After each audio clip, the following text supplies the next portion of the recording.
to the Cinementalists. Noun, plural. Definition, those whose love for movies runs so deep, they can't help but do a podcast about them.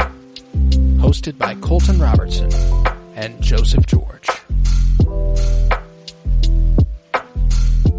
Hello everybody and welcome in to the Cinementalists. Today we continue our journey through some horror films in October with what has generally and widely been considered, and it is used in its promotional material and everything, the scariest movie of all time.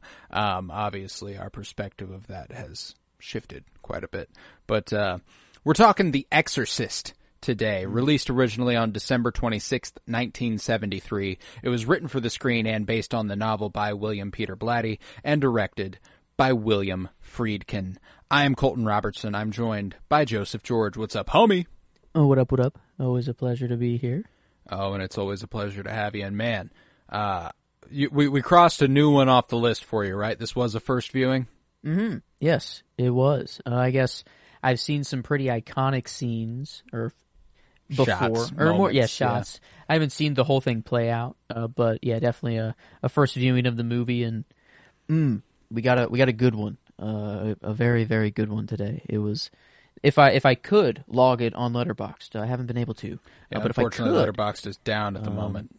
It's an instant 5-star here. This one, I felt like I was watching a classic while I was watching it, so it had that going for it, and it's just like it impressed me. I had the wrong read of the movie completely going in. Before I started the movie, I watched the movie, had the wrong read on a part of the movie for a little bit while watching the movie. But my overall image before the movie, I guess, was just I knew possession happened, exorcism ritual eventually, and then demon gone somehow. Maybe, I don't know. I didn't really know the ending. So, but that's what I thought of the movie before, and then to just kind of have it like slowly kind of.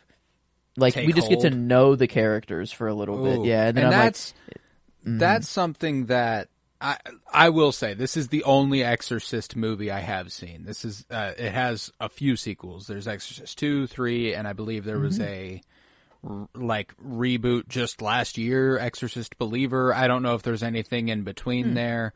2 and 3 are generally perceived as pretty good. The reboot was not received very well. And one of the reasons I saw people say that they didn't love the reboot was because it knows it knows the other movie exists, kind of, you know, and it doesn't allow the little girls who do get possessed in that movie form as characters. They just get possessed, and the entire movie is what you thought. It's just trying to figure out how to get the demons out. The reason this movie hits as hard as it does is because Regan is Regan for 35 minutes of the movie, which is a long fucking time. And what's even more impressive about this movie is that I watched the extended director's cut, which is only about 10 minutes longer, 2 hours, 12 minutes versus 2 hours and 2. And I've watched previously the theatrical cut, and to be honest, off the top of my head, I cannot tell you precisely what more was included, which is generally not a terrible sign. This movie flows. It just moves by you. Like it's a surprisingly quick watch. And you'd think you'd kind of there's a creeping dread obviously with some of the parts of the movie where you're like, oh, is this going to drag for me? And it doesn't, you know, like we spend that time and all of a sudden you're 20 minutes further into the movie than you realized you were. And it's really, really fulfilling. And one of the reasons I think it really pays off is Regan being Regan for the entire first act, which is really, really strong. I love that choice.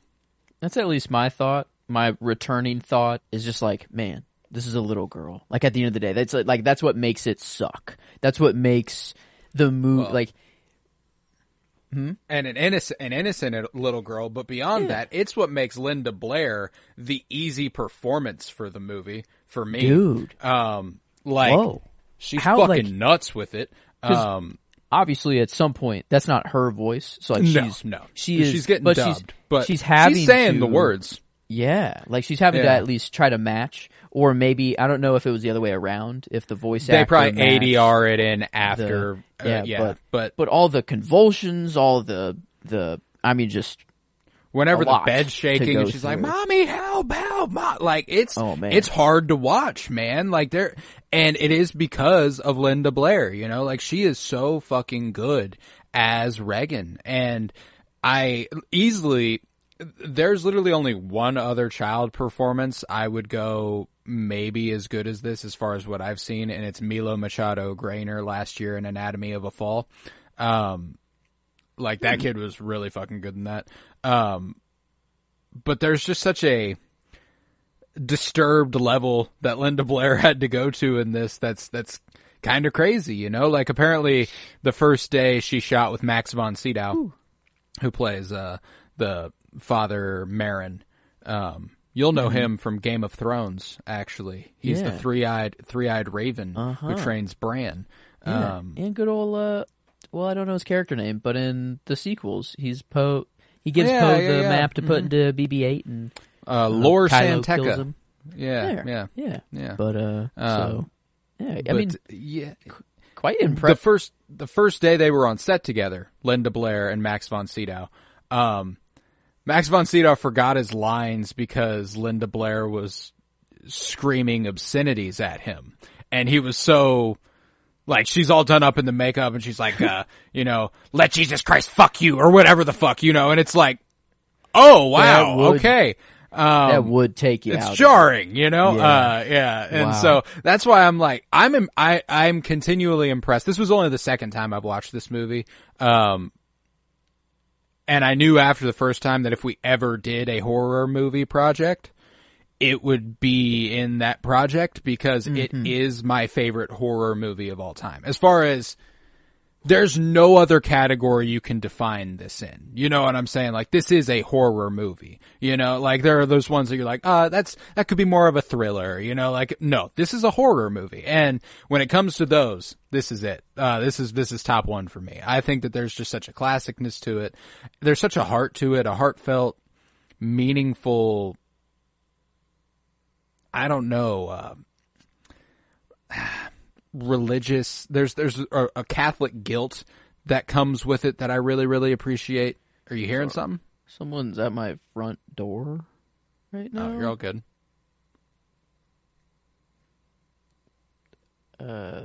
Yeah, it's one of, oh, I guess he's leaving now.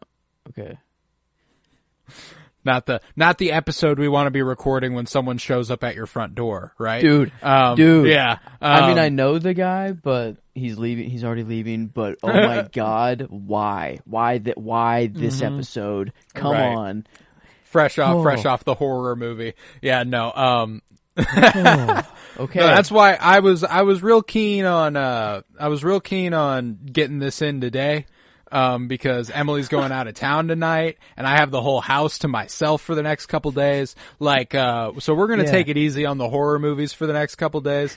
Otherwise I'm going to be laying in I'm going to let the dogs loose, let them out so that anything I like, but then anytime they bark, I'm like, what the fuck's going on? You know, like it's one of those things cause they bark at a lot of stuff, you know? So like, it could be nothing, but what if probably it's nothing, but yeah. There's that not, chance. You know, I was going to be pure psycho and watch it downstairs with all the windows open, with all the blind, like open, pitch black, have the sound cranked up and just. Well, and the good news, what's interesting about this movie too is that, you know, the idea is generally scary, you know, getting possessed, but it's a different kind of scary than you would experience in a setting like that. Like the real, I don't want to say the real world scaries, you know, like I don't want to bring myself into some bad juju like that, but you know, whenever, like when a stranger calls and the call's coming from inside the house, that sort of shit scares me when I'm home alone. You know what I'm saying? Like that's the stuff I don't want to watch when I'm home alone. I can get away with this, you know, like I can feel comfortable watching this a little bit, you know, I don't feel like I'm being observed. What is generally very scary about this movie, that I find deeply unsettling is sound design. prosthetic work, and the score. All of those things working together create just a very eerie feeling over the course of the movie. And frankly, the voice work for Linda Blair, whoever is voicing Reagan in those moments, when I had to turn the TV down last night while Emily was asleep next to me, because there are times whenever it's like, if she woke up, heard that, and looked up, she would not be able to go back to sleep. It's that's some strong work, It's unsettling. It very, very unsettling. That's for sure. Yeah, but you're right. As in, it's not a one that you're really worried about watching Home Alone. It's almost like strangely, I've been seeing people call it like a comfort horror movie. Almost. Yeah. But it's so grotesque and disgusting, and it's horrible. You don't want this to happen to this innocent little girl, and it's demonic, whatever. But then I don't know, it does feel like a comfort horror movie almost. No, because they do a really good job of blending the bleakness with the hopefulness. I texted you that off mic. There is obviously a darkness to it that one of the characters gets a pretty devastating end, but there's also an element to it that is kind of redeeming and kind of fulfilling, and it is the right thing, and deciding it is the right thing is a difficult choice to make, Father Karras is who I'm talking about there, obviously. But, it is an obviously happy ending for Reagan and Chris. That is, you want them to make it out. If Reagan ends up dying at the end of this movie, there's no light at the end of the tunnel. This instantly becomes not a comfort horror film. You know what I'm saying? It's, and I think that's a really, really cool line to toe, is managing to make your horror movie hopeful while still putting an emphasis on the horrors of what you can't control, which I think is really powerful in a conversation about faith, specifically as it regards to this movie, it's, you don't have control over that, but ultimately if you do believe in it, there's a certain solace you can take in the purpose of it all. It's for a reason.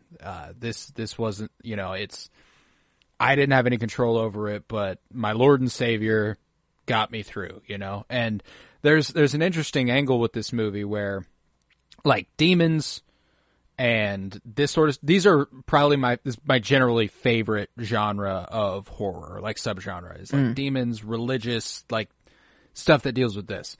Emily cannot watch these because she grew up in an extremely religious household. I didn't, I'll be like, do you want to watch this tonight? And she's like, what's it about? And I'll explain, a demon possesses it. Nope. She's like, I can't do that, and I'm like, and that's so interesting to me, and I get it. I do. And I think it's interesting to know that, we covered The Acolyte a few months ago, but, when it comes to scary movies, it's just you and what you bring with you.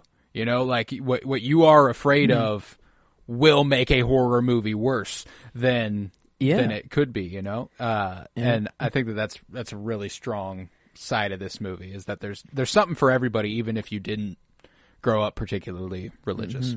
Yeah, it's a totally different kind of scary. I'm not a complete naysayer, but I'm not religious, and I don't fully buy into most of these things, and I'm still getting afraid during the movie. I'm still feeling the tension. I'm still getting all of the emotions I'm supposed to, and I don't even have that faith really. So I couldn't imagine if I did have that faith, and then I'm watching this movie as well, and it's it turns it to a different level. No, for sure. And I think that's what's really cool about a filmmaker that this movie specifically reminds me a lot of is Scorsese. Not exactly in the filmmaking itself, but in the story and the way it was told. That's something Scorsese has grappled with his entire career, is basically what Father Karras's entire character is. Grappling with Catholic guilt, feeling like he's supposed to be doing something, but he's not doing enough, and he wants to dedicate himself to this life, but there's something holding him back. And, Scorsese notoriously was going to go into priesthood before he became a filmmaker. That was what he was going to do, because he felt he had to.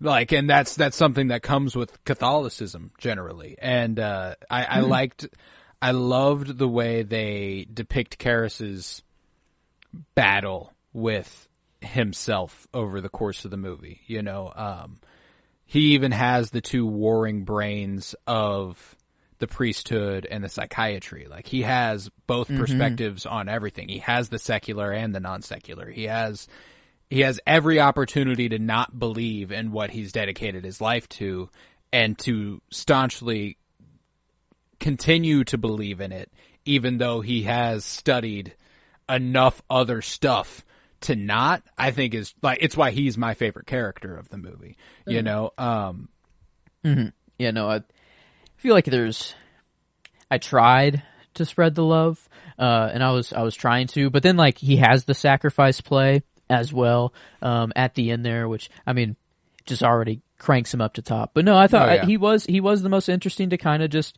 look through the whole movie. His like with his mother and dealing with that, like putting her in a home and then seeing what that home looks like. Oh my God. Like, how do you not just check out the place before she's in there to like, I like to know that this is, but damn, that just, you know, it's a movie. And pulling his boy aside like, yo, what like, the fuck is that? And can we put her somewhere else? You gonna pay for it? You got the money? And it's like, boom, boom, and he's instantly boxing. I thought like we were gonna get a whole boxing arc of him trying to like make money real quick and like like one big fight and like get the money to put mom in a nice home or something like that. But no, because it was the immediate cut to him like punching the bag. Well, and I think that's another wonderful depiction of the angst that comes with his guilt. Like, that is how he's expressing it, you know. And he has to channel it somewhere, because in his job he obviously can't channel it anywhere.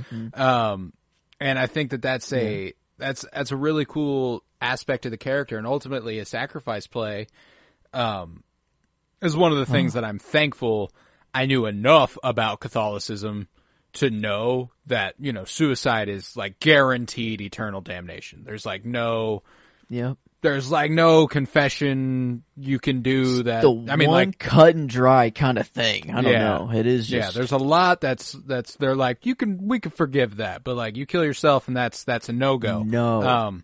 So to know that he staunchly believes in this all the way to the end of his life, and he ultimately sacrifices himself and his eternal soul in order to save the little girl, is super fucking cool. It's not like he's just sacrificing his earthly body. You know, he is sacrificing his soul. And that is a awesome way to take the story, and a beautiful way to end it. Like, it is overwhelmingly moving whenever the other priest, I can't remember his name at the end, he runs up to him and he's like, would you like to take confession one last time? And he does the little, he answers with his hand. Like, dude, it's just, it rips your heart apart. And then the smash cut from him bloodied on the ground to it being clean in daytime. And it's like nothing even happened. Like that.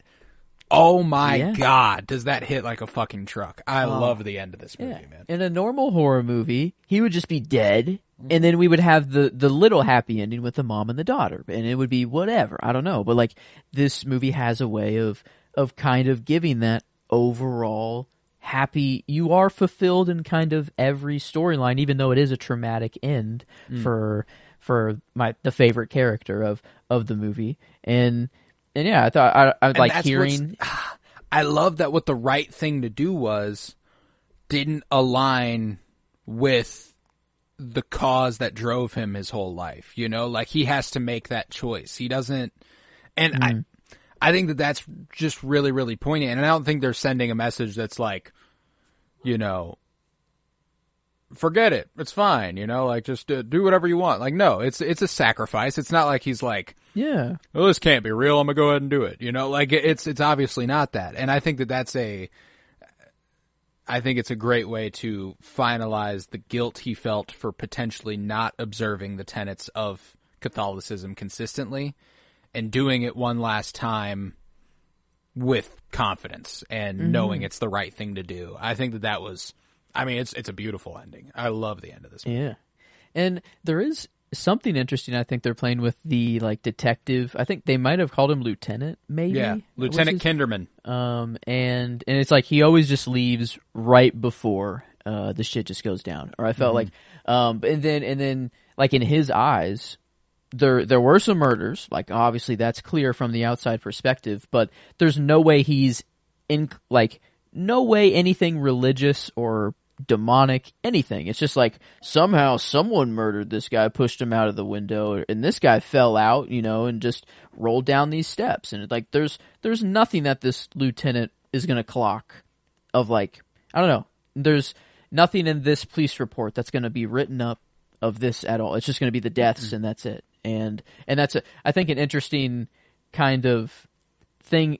They're not really putting so much importance on it, but it's an interesting lens to look through of like the mother who so clearly like sees the bed shaking, and then the doctor being like, well, the daughter, or the problem is your daughter, not your bed, but like if you're there, clearly it's not the fucking daughter. The bed is, the mom is there too. So it's the onion, like keep the different layers of people who know and who are close enough to know. And then, well, and that was another further emphasis on that, the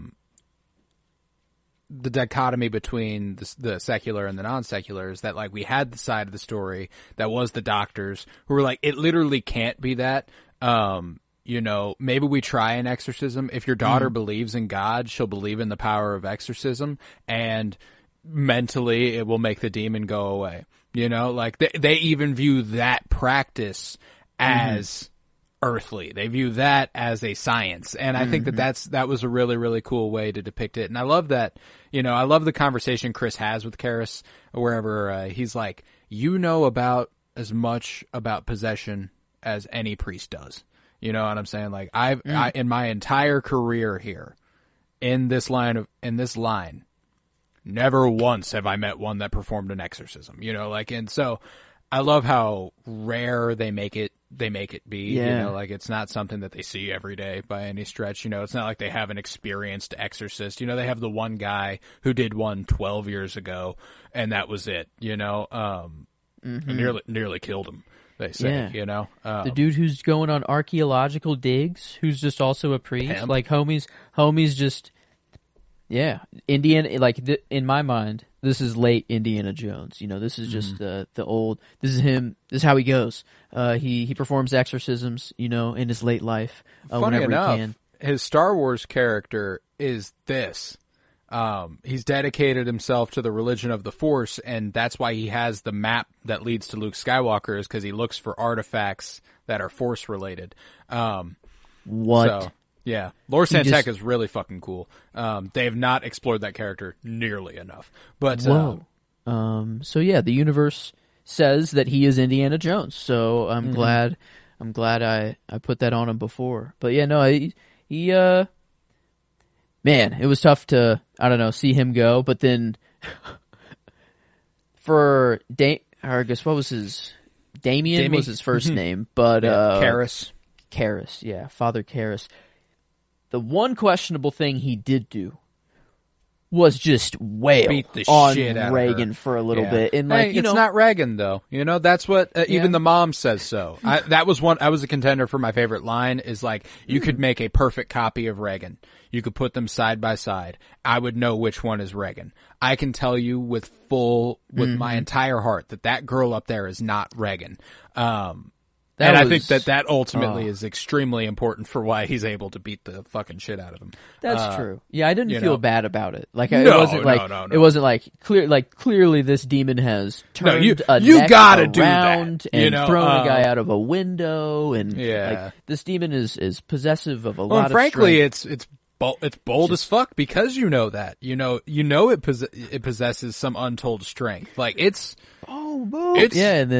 and then just to the power of Christ compelled him. I'll tell you that. Man, it's tough not to go like with those the exorcism, scenes, like because it's just what the movie's building to the whole time, and it's just the build up to the exorcism, though, when he like pulls up outside and he's explaining the process, and we're getting like this montage of them all kind of getting ready. Like, I love any sequence that kind of plays like that. I know we've been talking a lot about Star Wars, but I love, you know, in The Rise of Skywalker, whenever Poe's like, it's going to be hard, it's going to be difficult, and it's all them like loading up into their resistance ships and stuff, but you know it's him talking to them earlier. Like, it's I love that sort of editing choice, and that's one thing that I love about this movie. I think it is wonderfully edited. I think that there is one of my favorite choices is that we don't see Sydao or Marin die. You know? We just enter the room and he is dead. You know, like, but you got the impression right before we cut away from them that he was fucked. You know, he was done for. And there wasn't anything going on particularly that told you that. Like, it wasn't like Regan was trying to attack him or anything, or he was praying, he was doing his thing, and you were like, this ain't going on much longer. You know what I'm saying? And I thought that was fascinating. Man, it's really interesting. This like onion layer kind of pops up a lot, where it's like, if you're not right there, it could be perceived that like there's no way that this little girl killed this priest. You know, like, Marin, no way. Like, if you're outside of that room and you walk in, you see the dead priest and the little girl, it's like, okay, well, who escaped to kill this priest, you know, or whatever. Well, and that's what's cool too, is there's still not a guarantee that the demon killed the priest, you know? Like, we don't know that for a fact. We do see that she's in a new spot on the bed and stuff. Like, she did get loose. It's kind of implied. But, I mean, he was struggling anyway. He's an old fucking guy. You know, the first exorcism nearly killed him. Like, there's a possibility that it was just, the effort. I kind of like always wondered if the demon jumped to any of their bodies as well, or if it was the first time that we saw it at the end with Karras and that was it. But because when it got in his body, he wanted to like kill Regan at first. Yeah. You know, that was like the first instinct, was to just kill, just instantly. And I wondered if, you know, if it jumped to them, like, I don't know, does that make sense? Like, she would have maybe just, I don't know, died, it seems like. So I don't know if it's likely. Yeah, no, well, what's also interesting is that I think we were texting about this off mic. The coin, whenever he finds Marin dead, that's when Karras gets the coin. Oh. So like Marin is the one with it the whole time. He's the one with it. Is he wearing it as a necklace? I'm pretty sure. I might be mistaken. Oh. But regardless, he possesses it for the whole movie until Karras takes over the exorcism. Until he takes charge and leads the proceedings, which I'm confident it's some sort of shield. It protects them from being possessed. So, you know, when you question, could she have jumped into his body? I don't think so. I don't think the demon could have, because it's not until Regan rips the necklace off of Father Karras that the demon is able to jump into him. So, man. And like, I don't like getting too hung up on the semantics of like the logic of it. Yeah, like, it's not like, it might not work that way. That's just kind of how I perceived it to work because of the coincidences there. But they're like building like a mythology almost, like with the coin and the rock, or the little figure, little statue. And then, so was that the thing that the detective just found on the front porch? Like, he was walking outside, before he walked in, he picked up something, and he it was at their front porch, just at the bottom of the steps, and it looked kind of like that figure thing. And then I think, I don't know, maybe he takes it away. Well, the other thing too is that Regan makes figures like this. They make that clear at some point in the movie. Yeah, because I didn't think, how could it have got, you know? I was like, how? Yeah, no, like the one that Marin finds at the beginning of the movie is not one that Regan made. Yeah, but like There is an interesting, the interesting question, the most interesting question of the movie for me is why Reagan?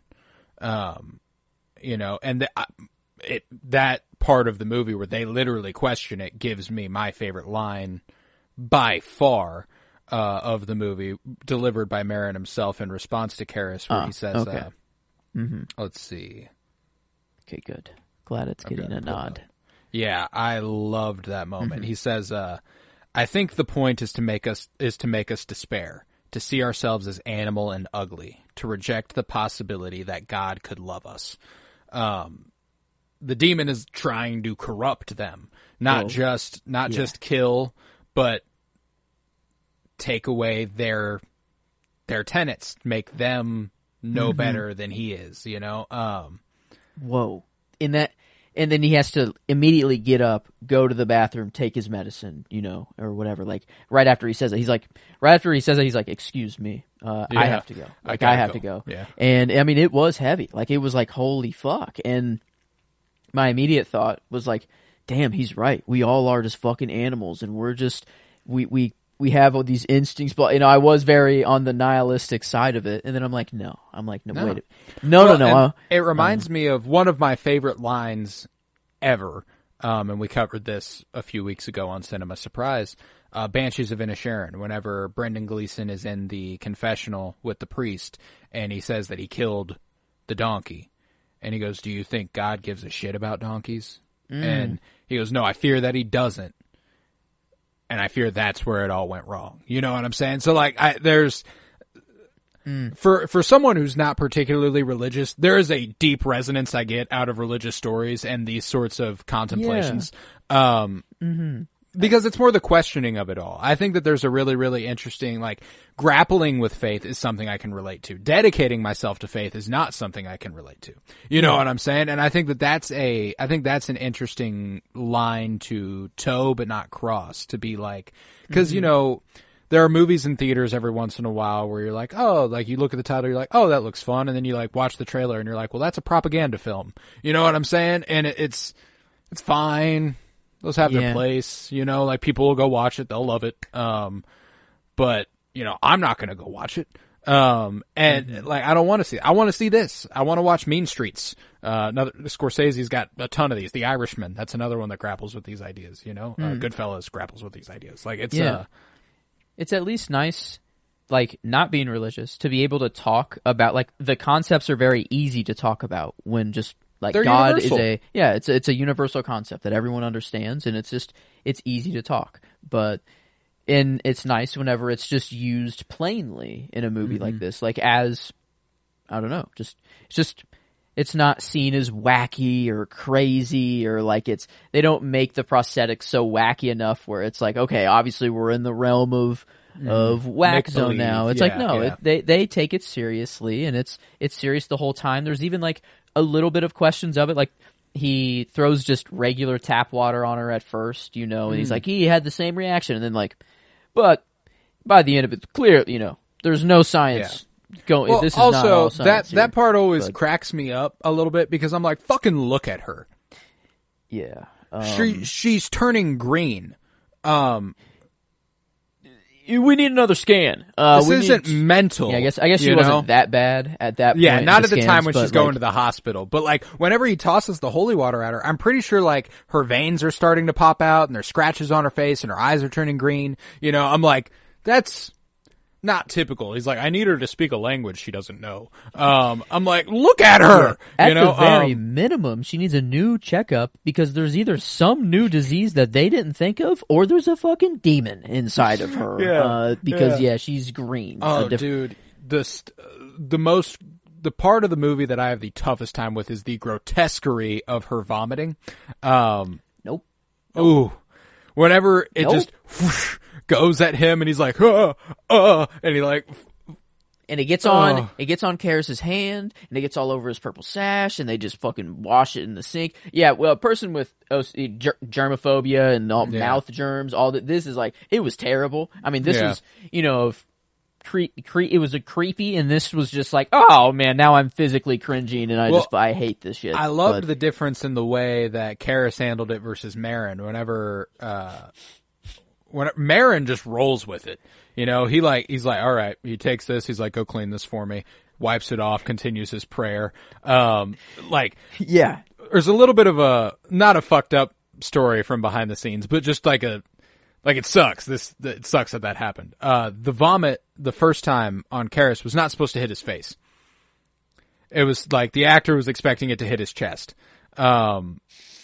And he, in interviews, was just like notoriously pissed that whatever malfunction happened, it got. So like his reaction of disgust and shock is very genuine. It was not supposed to hit him in the face. What is it?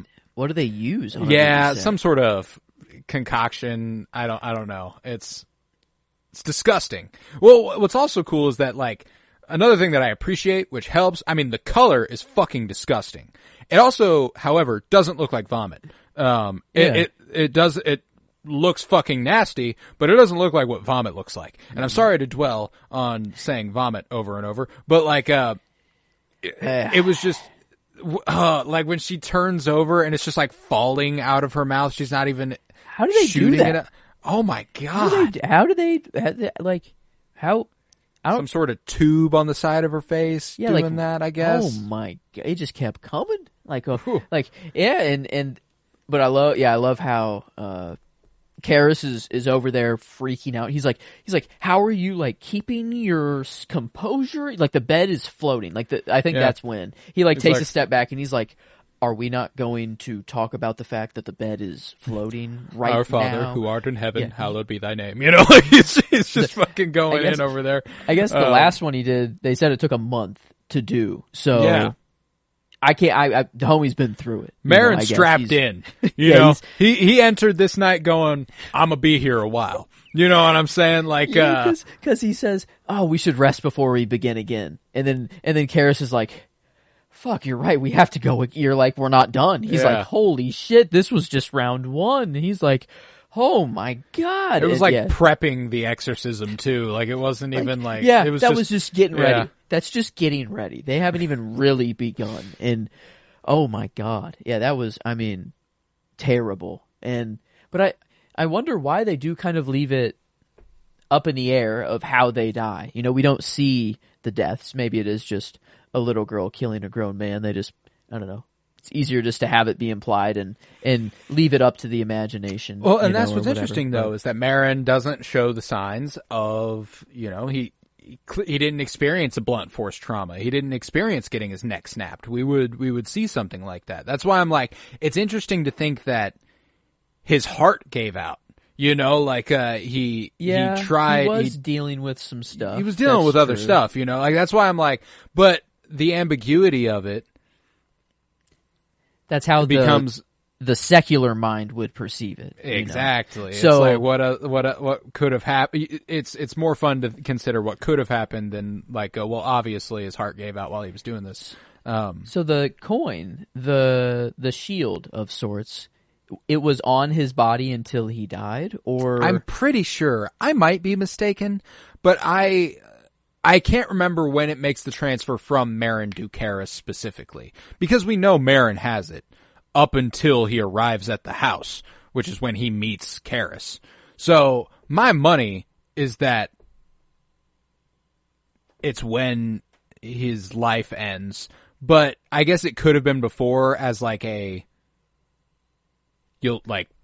here's this, like just like another little token. I'm trying to remember. Like, man, I can't remember. Like, did he pick it up off his body, or was it before? I'm like, I feel like he did, because he kneels over his body and he like, I feel like there's a moment where he takes something from him, but I can't remember.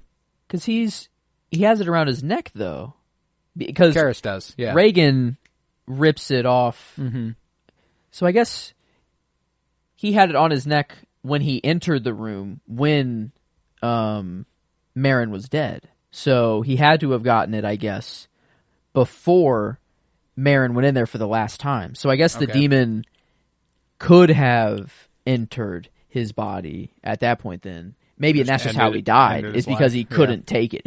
His body couldn't take it. Yeah. Simply was just like, fuck, heart attack, dead, like over, and that's it. Or maybe the demon knew that. It was just like, kill him.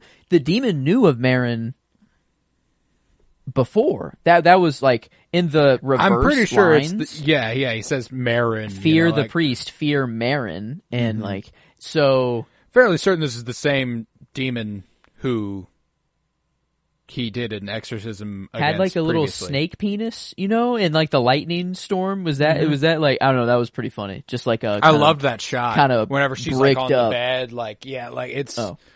Oh, and he sees he sees that statue. demon again. Yeah, okay, yeah. So yeah, I guess it is. It is just implied. It's that kind of recontextualizes the beginning in Iraq. When he sees the sculpture again, and when he sees the giant statue and it scares him, you see like the fear in him, like kind of a realization that something's about to happen. Like there's this is back, this is happening again. Because doesn't the other priest say it happened somewhere in Africa? Is that where? I think that's where his other one, where it was. Yeah, I don't know. I'm interested in like if I'm assuming it's the same demon because of that line where it's like fear the priest, fear Marin. But that was cool. Because I guess at the beginning he was at that where I don't know who that other guy was at the desk, but then the clock stopped, and Marin saw it as weird, but the guy at the desk was just whatever about it. And I guess, there was a lot to connect the beginning, obviously. It's not going to just not matter, but it is, I guess, maybe his fault, kind of. Like, it's him taking this coin out of this tomb or whatever he got this little figure from, awoke this demon, and allowed it to even enter Reagan's body in the first place. And then it's like a whole loop, and then he dies from it. The demon knows fear. I don't know. It's weird that the demon knows of Marin, I guess it's just, there's no way to know how all time knowing, works. It's like the demon is speaking as the mother of Karis, so like obviously there's something else going on there. That's creepy. Burke. There was a really cool part of the movie whenever she turns her head all the way around and speaks to her mom, where she goes, "You know what your cunting daughter did." Yeah, that's Burke's voice. With her head turned all the way around, just kind of being like, "She turned my fucking head all the way around," Like that's there's a lot of really fucking gnarly cool stuff in this movie. So like I'm with those people who call it like a weird comfort movie, because like I can pretty casually watch this, I'm not a big horror movie guy, but like this toes that line for me of not being overly scary while still being disturbing and just kind of like but it does have some really cool payoffs, and I mean, like, I do love the cast, I think that it's a wonderfully performed on all sides. Like, if Linda Blair wasn't so damn good, I would have gone with Ellen Burstyn as Chris McNeil. She does such a good job.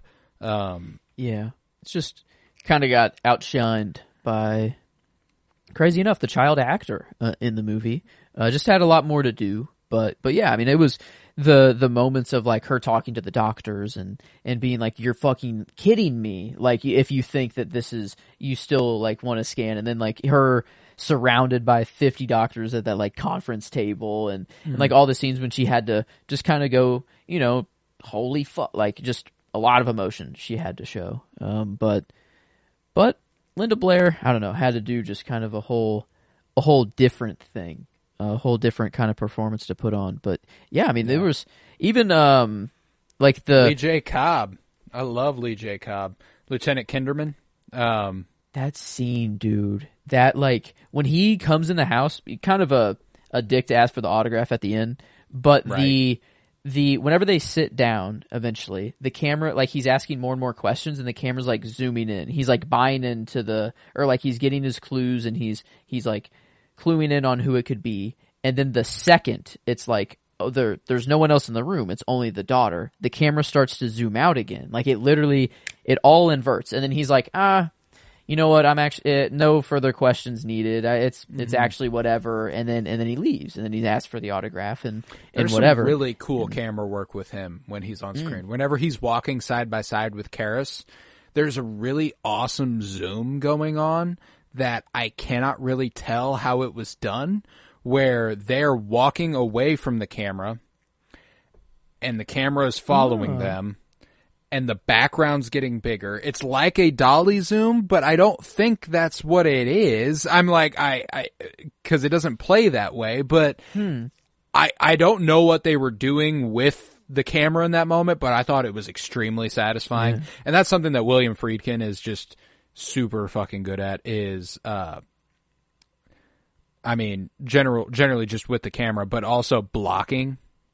This dude can block a scene fucking beautifully. There's that shot whenever they discuss like why Reagan, there's an establishing shot of Max von Sydow sitting on stairs to the left and Karras sitting on the right, and then they cut to Karras's face and he's right there, and I was like, oh my god, yes!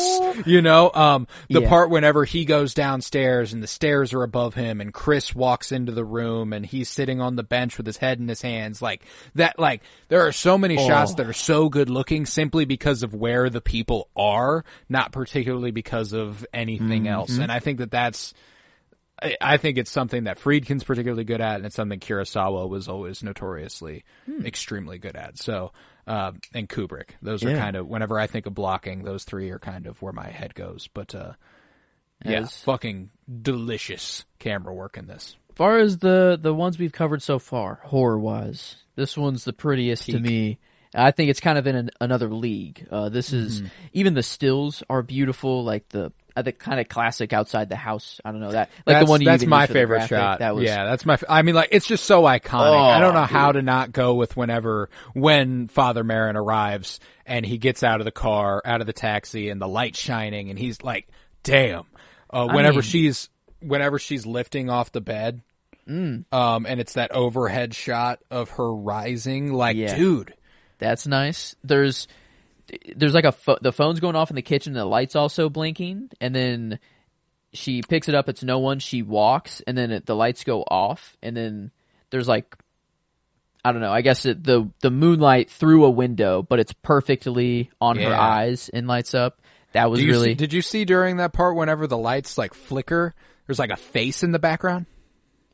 I kind of wondered. There were some times where There's a couple times where that happens. I'm yes, you did. Did I see a thing? And it was clear, like the demon's face popped up like on someone's face or like on face. Reagan. It pops up in the background a couple times in the movie, and that's one of the times. Whenever the lights flicker, it's like the oven hood that's right there.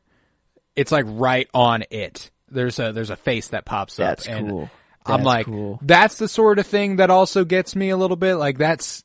I don't love that. Even the fact that I didn't know that I saw it. It's like, did I see something? And then I thought that it just got my mind going. And I'm a huge fan of splicing something into one frame in anything. It reminds me of even in Fight Club. Yeah, whenever Ed Norton sees Brad Pitt for the first time, even in that context, if you're watching it for the first time, even that's a little fucking freaky.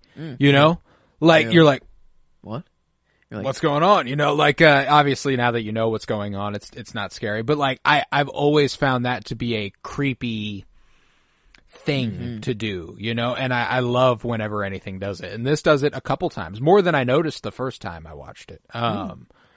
I can only point to that one specifically, but I remember there being a couple times where I was like, oh, yep. There's a dream that Karras has at the beginning. He wakes up and he saw his mother in the dream. She's coming up from the subway, and then he tries to get her attention. She turns around and walks back down. During that, there's a flash of the face. But it's full screen. It's not hidden. It's boom. That is a part of the dream. Boom. Sudden boom. 1 second. It can't be a jump scare because it doesn't stick around long enough for you to process that it's scaring you. But it operates in a more eerie and more effective fashion for me. I'm not a big jump scare guy, but I love that. Whenever you make me go, What's going on? Yeah.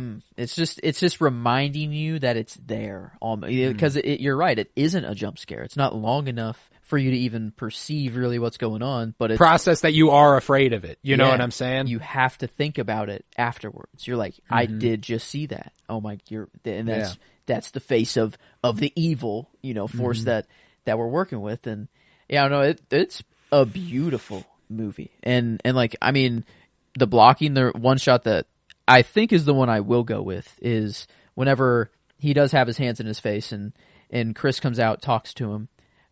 He's at this point, he's like pretty much given up. He seems that he's just like, holy shit, there's nothing we can really do. But then the mother, Chris just says, like, is she gonna die? Like she just doesn't know. And I guess Kara sees this as like, oh, well, that wasn't really in the cards.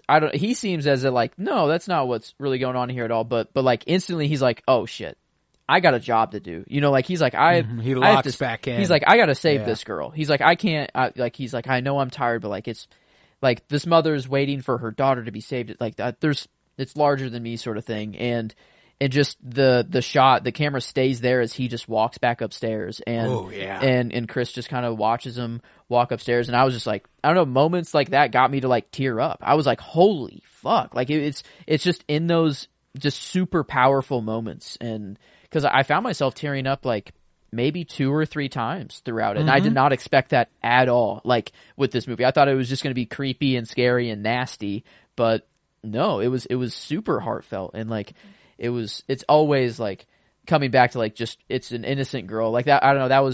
That was my thought of like, of course it has to just be this innocent girl. And then they literally ask why on the stairs. And that was another like, probably another moment when I teared up was then. That would make sense. And, it was, man, I don't know, kind of the ending is really just when all the emotions were turned up to 11, but throughout the entire first and second act, it's just that slow burn to get there, which is what they did so good. I don't know, it's an all around pretty perfect horror movie. I don't like, if you want it to be more scary and more jump scary, I guess you could ask for that, but I don't know. I feel like that would actively make the movie worse to put those things. It's not that type of movie, And I think that this movie really pays dividends for knowing itself. One of my favorite characters that's not super important, but I love the steady force that she is Sharon, the maid or servant of some sort, maybe a nanny. I can't really. I think nanny is probably the most accurate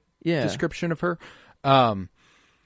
Like at the end, whenever, Chris is like, you want to come with us? And she's like, no, I think I'm good, but like there's an obvious love that they have for each other. And there's like Sharon being the one to call Father Karras and be like, I didn't want her to see this. Like, I didn't want it to scare her, but you needed to come. Like this is like, there's a really cool thing that they do there that I think maybe that's the only thing in the movie I would have liked a little bit more of is her generally, because every time she was there, it was pretty cool. I like the relationship they formed. I don't know how you plug that in more, but I think they did just enough to emphasize just how much she cares about Regan and how much she cares about Chris. She's the one that her and Regan do the Ouija board together. It's Captain Howdy. And Chris is like, oh, Captain Howdy, huh? And then she's like, all right, well, we'll do it together. She tries to put her hands on, and Captain Howdy is not having it. I wonder how common Ouija boards were before this movie, and then how many people just put them in the trash can. Like, they were just like, right, nope, like, I'm good, not going for it. And yeah, just because a lot of these movies, it's like, it's the first, like, we watched Night of the Living Dead, it's like the first time zombies are really getting popular again, and like people are just having that fear, it's like a new fear unlocked. And I wonder if this is like another one, in 73, the Ouija board now becomes known as like you're probably going to get possessed by a demon if you play around with the Ouija board now. But yeah, the Ouija was manufactured in the United States in 1890. Whoa. Holy shit. Yeah. That's pretty old. Okay. I wonder, is that like Ouija was the first. Is that like a company, or is that like it's known at like the Ouija board? That's like an ancient. Does it come from an older thing, or was this just the first? The name Ouija is a trademark of Hasbro. Wow, so it's literally a toy. It's a toy company. It's literally a toy. Oh my god! I wonder if it does have deeper origins than that. That's crazy. As far as like what the word, nope, Ohio. It's that's actually where the Ouija board comes from. Is a toy. Ohio. Oh my god! Does it actually have like a magnet or something in it that makes it move weird or ghost-like, or is it like? I don't know. Let's see. One of the first mentions of the automatic writing method used in the Ouija board is found in China around 1100 AD. The method was known as Fuji, the use of planchette writing as an ostensible means of necromancy and communion with the spirit world. Whoa. So it's more that Hasbro capitalized on specifically this model of board, which has kind of become our image for what a Ouija board is. Mm-hmm. Talking boards, as a part of the spiritualist movement, mediums began to employ various means of communication with the dead. Following the American Civil War, mediums did significant business in allegedly allowing survivors to contact lost relatives. Use of talking boards was so common by 1886 that news reported that the phenomenon taking over the spiritualist camps in Ohio. The Ouija was named in 1890 in Baltimore, Maryland by medium and spiritualist Helen Peters Noseworthy. Interesting. Wow, that's kind of crazy to be like, a bunch of people are trying to communicate with dead spirits. Let's make this a toy. Let's fucking sell it at mass scale. But hey, it's worked. I mean, they probably made a shit ton of money off of it. But oh yeah. Yeah, I wonder how much this if this movie like had a resurgence, or I don't know, because that's pretty old. I didn't expect it to be that old. I didn't either. But I figured there was something like it, but to like specifically this model of Ouija board, 1890. Like that's when. Damn. That's when it happened. But God damn. Yeah, no, that's old. That's old. People have been thinking about ghosts and ghouls and all, and I guess not really ghosts and ghouls. This is a lot more faith. It could be interpreted a lot of different ways, but yeah, I think. Let's see. I think that'll be my favorite shot. The stairs one, how she's gonna die. I like the stillness of the eye. Anytime eyes are just in focus in a movie, like Indiana Jones does it a lot, and just I feel like older movies and just like silent films or emphasis on lighting movies, over eyes. Yeah, that was nice. But I think the blocking and the moment of is my daughter gonna die and Karis walking back upstairs is the one I will solidify. That's a good choice. That's a good choice. But, I had to go with the iconic one just because. It's one of those ones where the first time I watched this, I was waiting for it. I was like, where is it? Where is it? Where is it? What is this? And then he shows up. Well, and that's what's cool is that the movie's called The Exorcist. Like you're waiting for him to show up, That's true. And I think that's cool. And obviously it gets recontextualized by the end of the movie that Father Karras is the exorcist.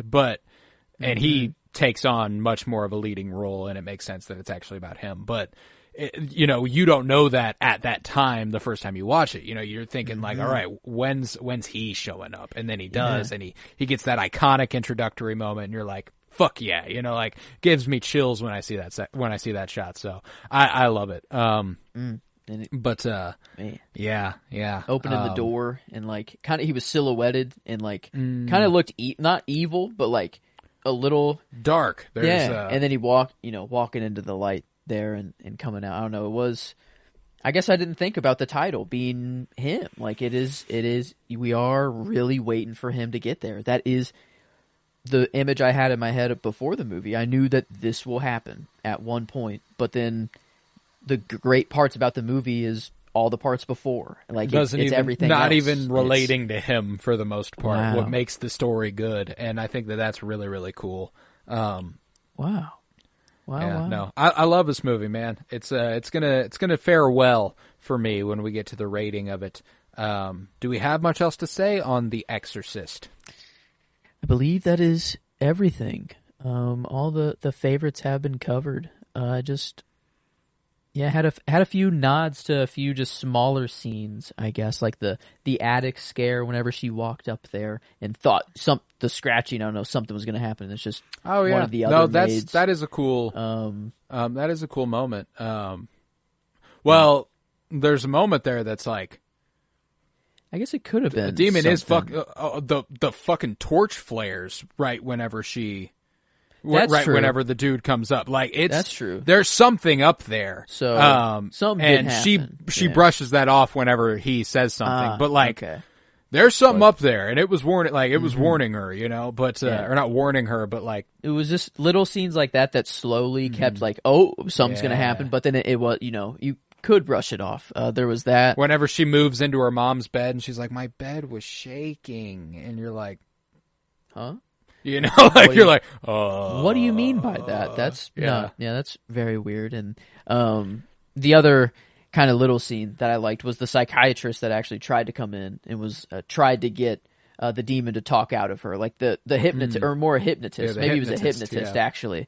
And then just him getting, I don't know, kind of, he was kicked in the ball. Was it kicked? Maybe grabbed? I don't know. He just all got sorts it. of stuff. Just let Jesus fuck you. Let Jesus. That fuck was him. You. Yeah. That was during. I'm that pretty was sure that's him. With him. Yeah. Oh dang. Yeah, I thought it was just. I thought maybe that was just a doctor. I don't know. Yeah, I think he just was like, all right, let this demon talk, and then she went crazy. I think she literally either kicked him in the balls or just like punched him in the balls, and then it cut, and he was just gone and away. And then I think, I don't know, maybe they moved on, but yeah, a lot of.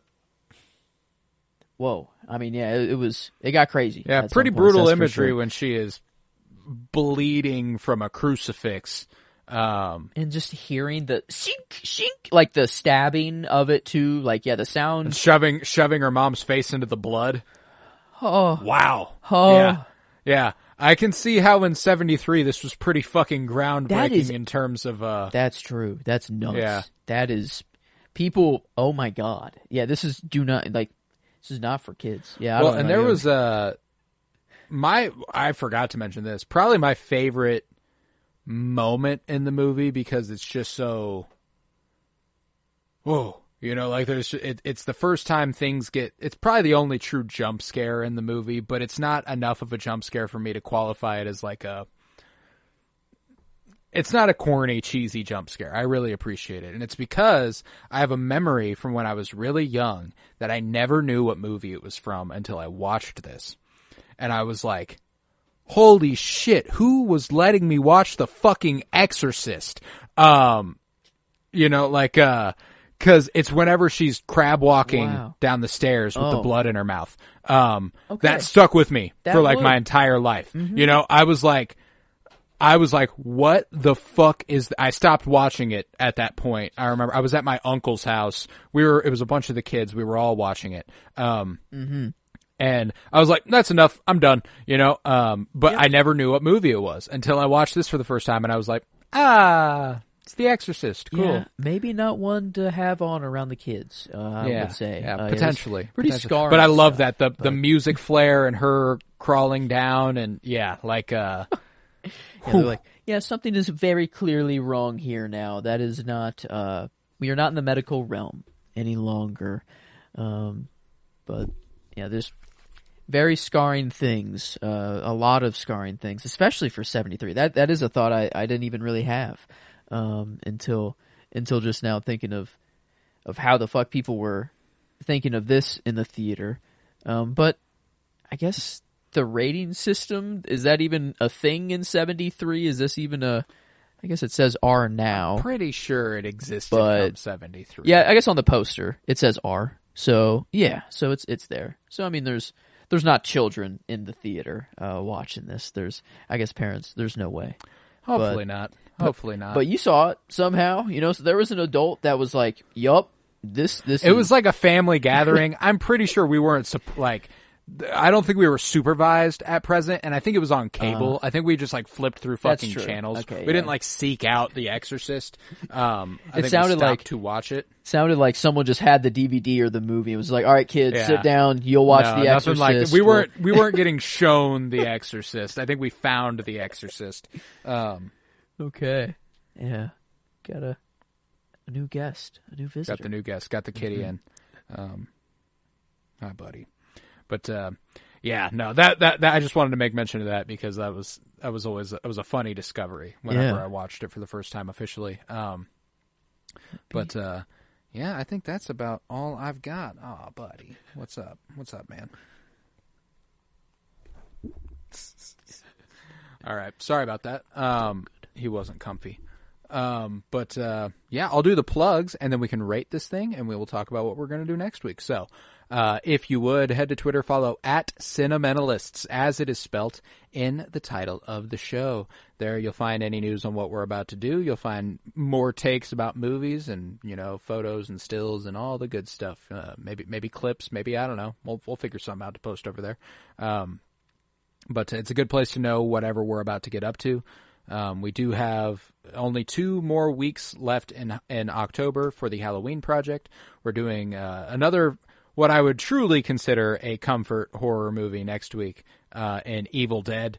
That's a gloriously fun horror movie. So we're doing that next week, and we're concluding on Halloween with Halloween, directed by John Carpenter, and I'm very excited for that. Yeah, so you can keep up with us at Cinementalists on Twitter.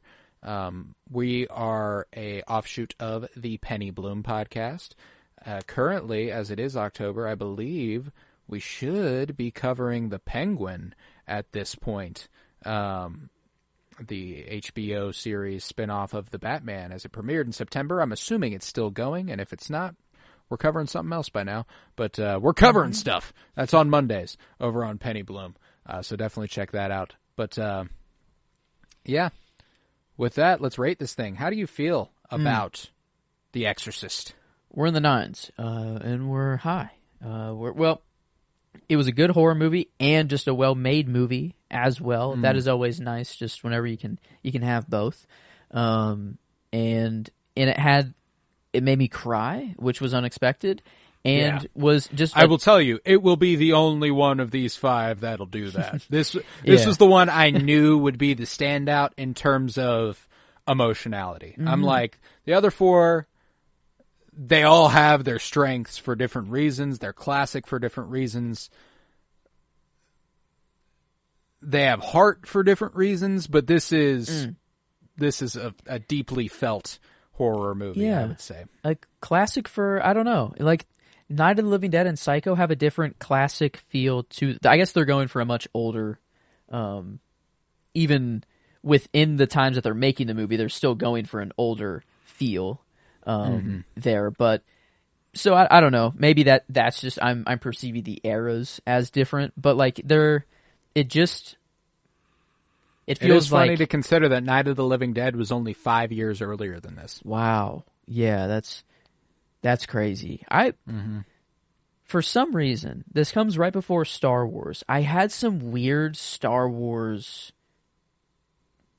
bits of it. Like, I could see George, like, pulling some weird things out of this story somehow to fit Star Wars. And I forgot even where my train of thought came from that. But it was some... Maybe how, like, the Jedi altered, or, like, how they perceived things. Maybe it was, like, how from The Onion somehow, how the Jedi would look at things. But it just... I don't know how inspirational this movie is. Like, I don't know where inspiration is. At least the only thing I do know is the music. Like, I instantly heard this piano theme, and I'm like, where have I heard that before?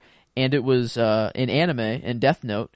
L's theme, and it's just whenever he's going super mind mode in his mind palace, but here it's like it's way more eerie. It's just a build up, yeah, it works. And we'll talk Halloween here in a couple weeks.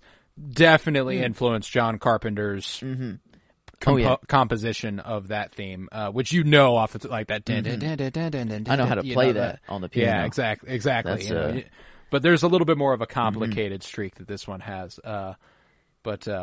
All right. Well, he's traversing the unknown. I'm going 975. I was debating on 9.5 or 9.75. So maybe we just make it easy this week and just go across the board here because I'm cool with it. I don't think we're, at least with this horror stretch, gonna get going to get another one like this, but if we do, we should not. But yeah. you will definitely like the next two for completely different reasons. Like they are, and I mean, Evil Dead's a Sam Raimi one. You know, you'll at least be making the Spider-Man connections, which is always a good time. That will be fun. So, and Halloween, I kind of know, but I'm excited to show you a John Carpenter. So, you know, I love John. Probably my favorite horror director of all time, John Carpenter. But that's not even my favorite John Carpenter movie. So, a good start then. Good start into him. But indeed, definitely a good place to start. But 975. Yeah. With that, we will conclude this episode of The Cinementalists. I was Colton Robertson. I was joined by Joseph George. Thank you very much, homie. Well, thank you for having me. It's always a pleasure to be here. Oh, and it's always a pleasure to have you. And remember, man, wouldn't it be fucked up if I was just like, let Jesus fuck you, you know? Like, that's how I end it. No. But let's see.